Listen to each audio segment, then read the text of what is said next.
Queridos, vamos abrir a Santa Bíblia em 1 Tessalonicenses, capítulo 5. Veja se perto de você tem alguém sem a Bíblia, e aí você pode estender o seu exemplar da Escritura e abençoar o seu vizinho, o seu irmão.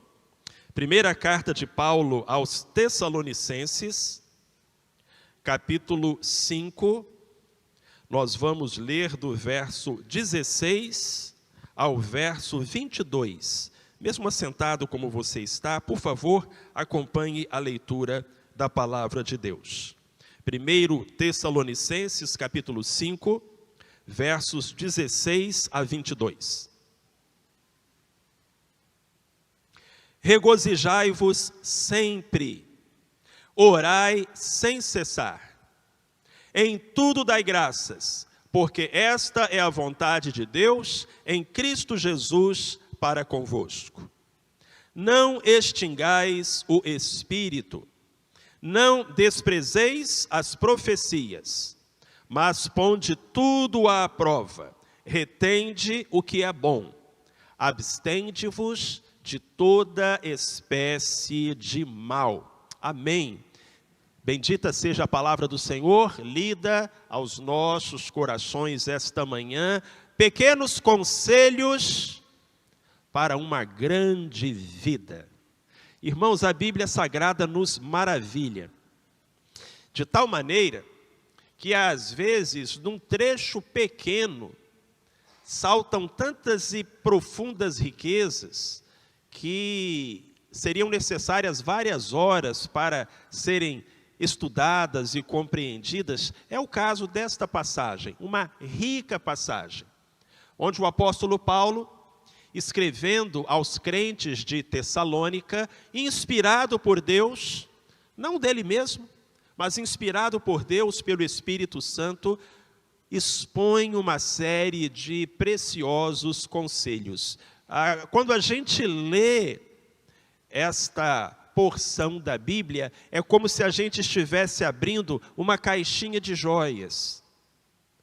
Imagina que você abre aquela caixinha e ali estão pedras preciosas ou objetos de ouro, e todos são pequenos, mas cada um vale milhões. Assim é esse texto.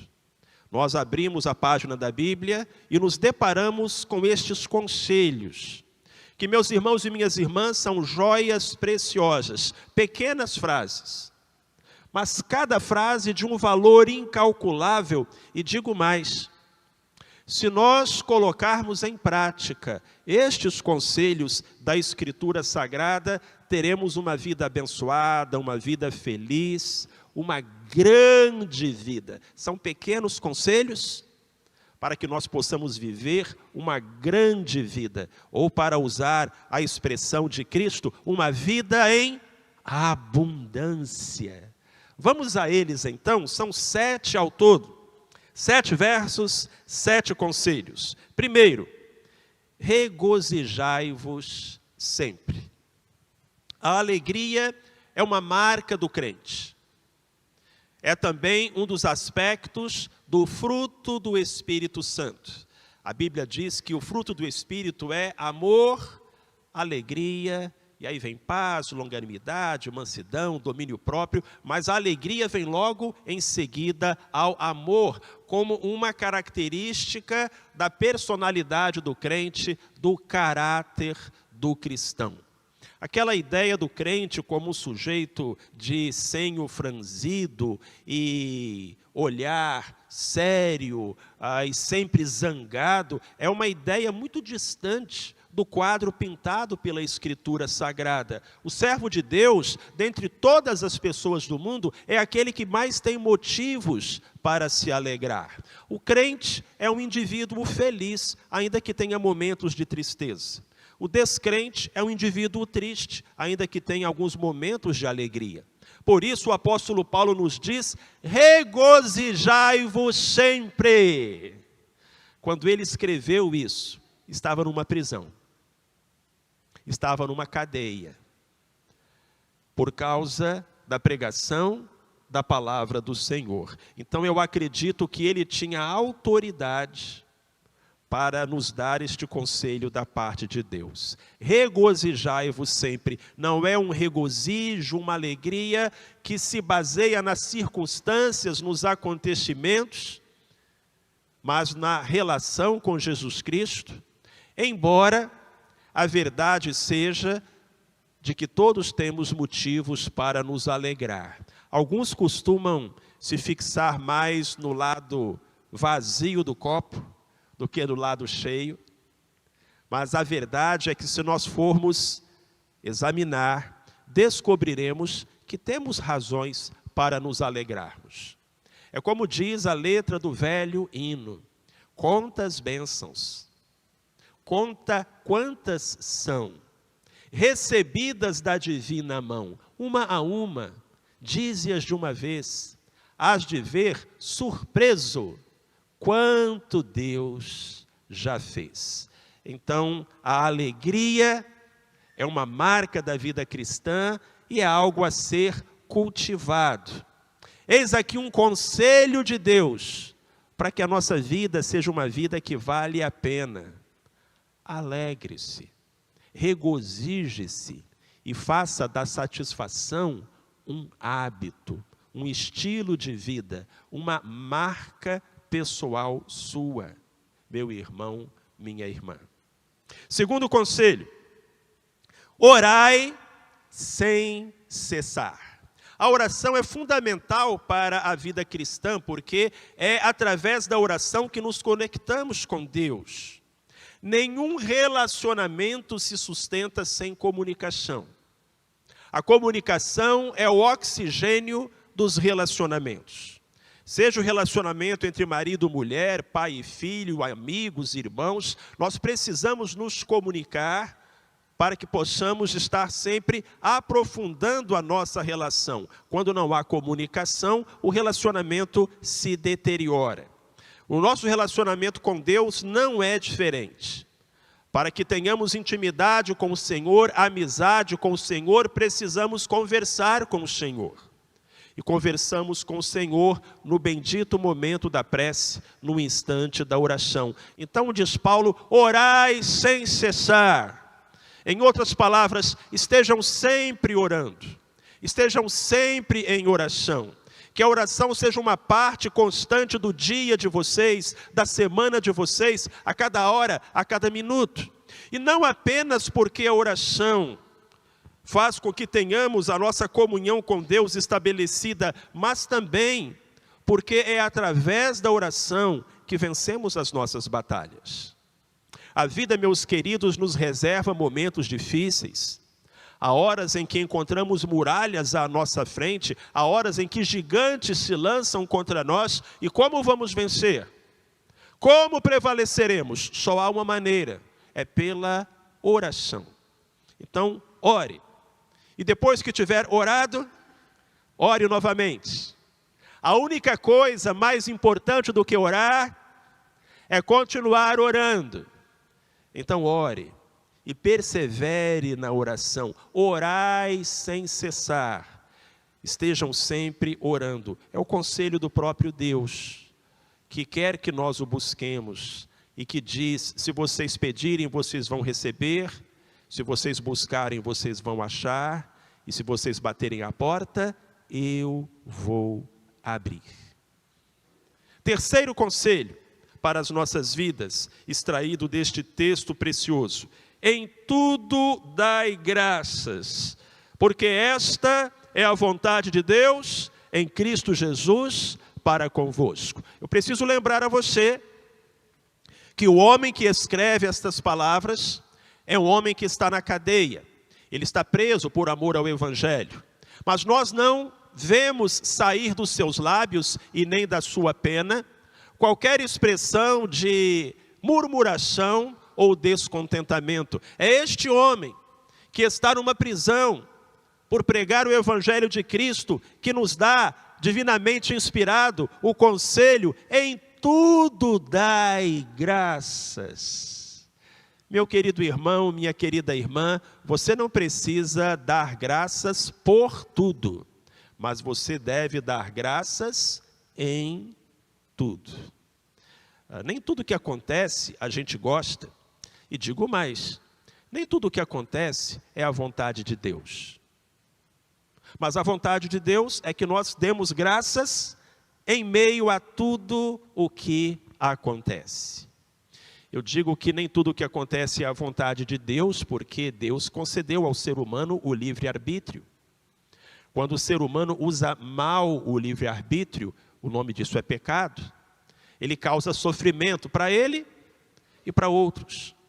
E isto certamente não é a vontade de Deus, mas é a consequência do uso da liberdade que Deus deu aos homens. Então, nem tudo que acontece com a gente é a vontade de Deus, mas tudo Deus pode reverter para o nosso bem. Em Romanos capítulo 8, verso 28, está escrito que todas as coisas concorrem para o bem daqueles que amam a Deus. Ele é este reciclador maravilhoso que pode pegar todo o lixo da vida e transformar em algo precioso, que pode fazer com que até uma pedra lançada contra nós pelo diabo seja transformada em uma flor, se colocarmos nas mãos dele.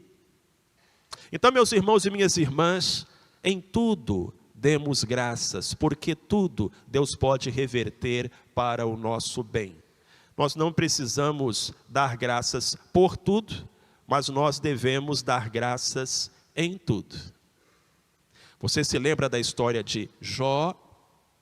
No dia mais triste da sua vida, quando perdeu os seus bens e a sua família, Jó disse: o Senhor deu, o Senhor tirou, bendito seja o nome do Senhor. A Jó não deu graças por tudo, mas Jó deu graças em tudo. Ele reconheceu a mão bondosa do Senhor. E nós deveríamos cultivar esta atitude, meus queridos, minhas queridas, a atitude da gratidão. Não são as pessoas felizes que são gratas, não. São as pessoas gratas que são felizes. De maneira que, se nós seguirmos este conselho, uau, a nossa vida será uma grande vida. Quarto conselho: não extingais o espírito.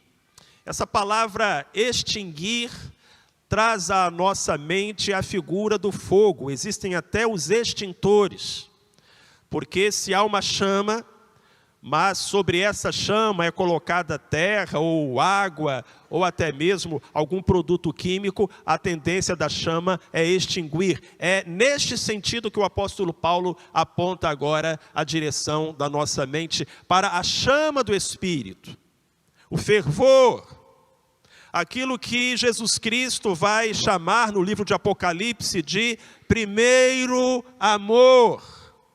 Há muitos crentes que estão mornos, ou mesmo frios na fé. A chama está se extinguindo. E, meus queridos, o que faz a chama do Espírito se extinguir? O pecado.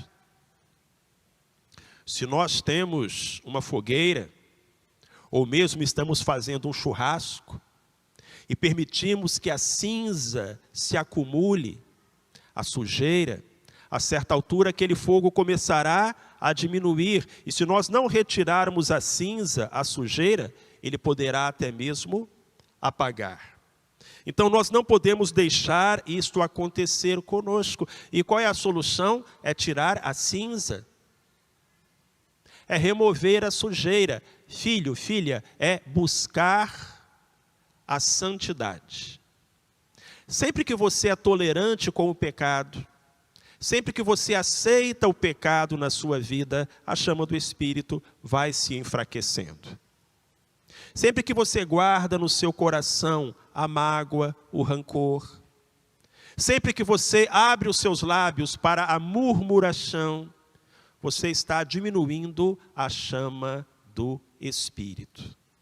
Nós não podemos deixar isso acontecer. Então é um trabalho de faxina diária. É um constante exame. É aquela lembrança de Davi no Salmo 139, Senhor, vê se há em mim algum caminho mau Sonda-me, Senhor. Guia-me pelo caminho eterno. Temos que estar sempre vigiando a chama da fé, a chama do fervor, a chama do amor por Cristo. E sempre que identificarmos qualquer sujeira, as cinzas no altar, remover, para que uma chama saudável e forte brilhe, arda, queima no nosso coração. Amém, povo de Deus? Que o Senhor nos abençoe e nos ajude. Quinto conselho: não desprezeis as profecias. No que eu penso quando leio este verso e me deparo com este conselho em particular? Eu logo penso nas profecias da Bíblia. Aliás, a Bíblia é chamada de a profecia. Pedro, na sua primeira carta, diz: nenhuma profecia da Escritura é de particular interpretação. Antes, pelo contrário, os homens falaram movidos pelo Espírito Santo. Então Pedro se refere à Escritura como a profecia. Profecia é uma palavra de Deus endereçada aos homens. A Bíblia está cheia de palavras de Deus endereçadas a nós, seres humanos, as 7 delas aqui, só nestes versinhos que nós estamos considerando. E o que é que nós não podemos fazer com estas palavras do Senhor? Nós não podemos desprezá-las. Meus irmãos, minhas irmãs, como é que se despreza as profecias? Tem 2 maneiras. Quando você não acredita nelas e quando você não as pratica. Se Deus fala e você não acredita, você está desprezando a profecia. Se Deus fala, você acredita, mas não põe em prática, você está desprezando a profecia. É por isso que nós costumamos dizer que a Bíblia é a nossa regra de fé e de prática. A Bíblia nos diz no que devemos crer e como devemos viver. A Bíblia faz a diferença entre a verdade e a mentira e também entre o certo e o errado. Desprezar as profecias é não acreditar na Bíblia ou não colocar em prática aquilo que a Bíblia ensina, aquilo que a Bíblia diz. A gente fica muito triste quando vê pessoas hoje, algumas até se dizendo evangélicas, até se intitulando pastores, dizendo: olha, essa parte da Bíblia não conta, essa parte da Bíblia não vale. Está escrito assim, mas eu penso diferente. Isso é desprezar a profecia. Mas muito, muito maior é o número daqueles que falam: ó, sim, está na Bíblia, é verdade, mas não praticam. E estaremos desprezando as profecias também, se não formos obedientes à santa palavra de Deus. Então fica aqui o alerta: você não vai ter uma grande vida, uma vida abundante, feliz, se você desprezar a palavra do Senhor. Sexto conselho: ponde tudo à prova, retende o que é bom. Irmãos, não é provar de tudo, é pôr tudo à prova. É diferente. Às vezes a pessoa fala assim: olha, a Bíblia diz que a gente tem que experimentar de tudo. Então eu vou experimentar. Não, não é isso que a Bíblia está dizendo. Ela não está falando para você provar de tudo, para você experimentar de tudo. Ela está dizendo: coloque tudo à prova. Tenha um senso crítico. Há diferença entre ser crente e ser crédulo. Tudo bem? Crédulo é aquele que acredita em tudo. Crente é aquele que acredita em Deus. A diferença entre ser crente e ser crédulo. Precisamos ter uma atitude crítica. A fé precisa ser lógica, precisa ser racional. O mesmo Deus que nos deu um coração, nos deu um cérebro. E, portanto, precisamos ser simples como as pombas, mas prudentes como as serpentes. Talvez você se lembre da história dos bereanos, um grupo que o apóstolo Paulo encontrou lá em Bereia, e que aceitou a pregação de Paulo, mas a Bíblia fala que eles examinavam diariamente nas Escrituras para ver se aquilo que Paulo estava dizendo realmente estava certo. E então a Bíblia os chama de nobres. Nós temos que resgatar esta nobreza dos bereanos, orar e vigiar, para que o diabo não nos engane, porque muitas são as suas artimanhas e os seus ardis. Então você entendeu? Não é provar de tudo, é pôr tudo à prova. Eu diria, coloca uma pulga santa atrás da sua orelha, para que você não seja levado por ventos de doutrina, para que você não abrace as falsas instruções da falsa ciência, dos filósofos que escrevem tão bem, mas vivem tão mal. Examine tudo.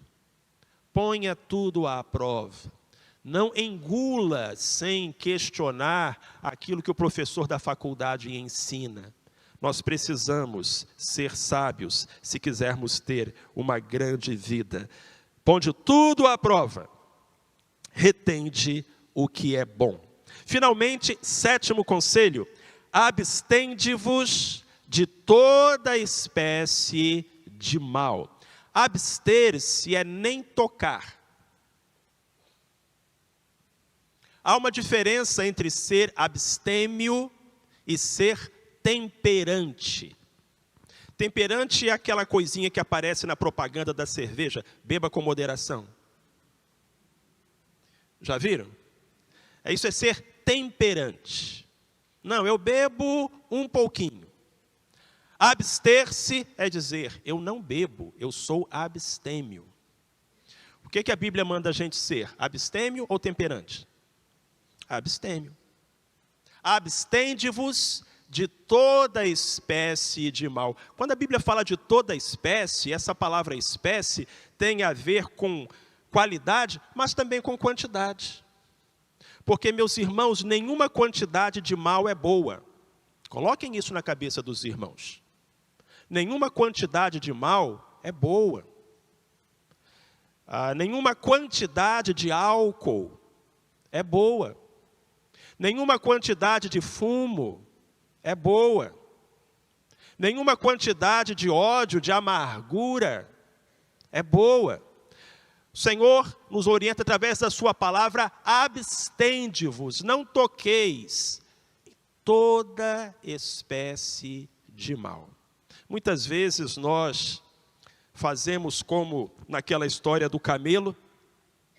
O árabe estava acampado na sua tenda, numa noite muito fria no deserto, e do lado de fora dormia o camelo. Daqui a pouco o árabe acordou e a cabeça do camelo estava dentro da tenda.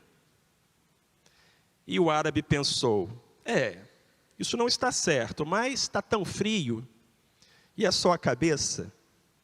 Ele deixou para lá. Ele acordou de novo, estava a cabeça e o pescoço do camelo dentro da tenda. E ele achou que aquilo também não era um problema. Daqui a pouco ele foi sacudido dentro da tenda, acordou, uma corcova do camelo estava lá dentro também. E ele deixou para lá. Daqui a pouco, adivinha só, a segunda corcova do camelo entrou pela porta da tenda. E aquele árabe já estava perdendo a paciência. Por fim, estava o camelo todo dentro da tenda e ele ficou em pé e disse, assim não, assim já é abuso, ponha-se daqui para fora. E o camelo respondeu, eu estou muito bem aqui, os incomodados que se retirem. Sabem, assim é o mal. O mal entra na nossa vida colocando primeiro a pontinha da cabeça.